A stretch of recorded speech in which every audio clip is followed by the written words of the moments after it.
Viewers আসসালামু আলাইকুম।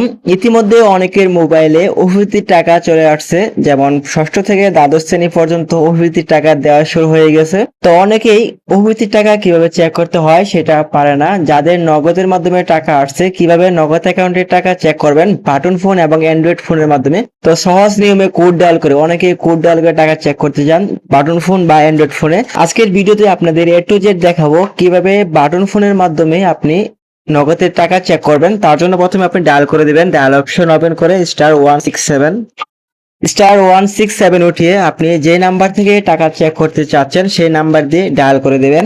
Dial করে দেওয়ার সাথে সাথে আপনার সামনে এরকম একটি পেজ চলে আসবে। এরকম পেজ থেকে আপনি এখান থেকে 7 উঠিয়ে সেন্টে ক্লিক করে দিবেন। 7 উঠিয়ে সেন্টে ক্লিক করার পর এখান থেকে অনেকগুলো অপশন দেখতে পাবেন। আপনি জাস্ট এখান থেকে 1 উঠিয়ে সেন্টে ক্লিক দিবেন। সেন্টে ক্লিক করে দেওয়ার সাথে সাথে এখান থেকে ইন্টার পিন নাম্বার দিতে বলবে। ব্যবহার করে আপনি নগদ অ্যাকাউন্টের ব্যালেন্স চেক করেন বা লেনদেন করে থাকেন, সেই পিন নাম্বারটি এখানে দিয়ে দিবেন। পিন নাম্বার দেওয়ার পর এখান থেকে সেন্ড অপশনে ক্লিক করে দিবেন। সেন্ড অপশনে ক্লিক করে দেওয়ার সাথে সাথে আপনার অ্যাকাউন্টে কত টাকা আছে সেটি দেখতে পারবেন। যদি আপনার মোবাইলে অভিহিত টাকা চলে আসে সেটি কিন্তু আপনি এখান থেকে দেখতে পারবেন। তো এই ছিল আজকের ভিডিওটি ভালো লাগলে অবশ্যই ভিডিওতে লাইক দিবেন। পরবর্তী এরকম ভিডিও পেতে আমাদের চ্যানেলটি সাবস্ক্রাইব করে রাখবেন। ধন্যবাদ।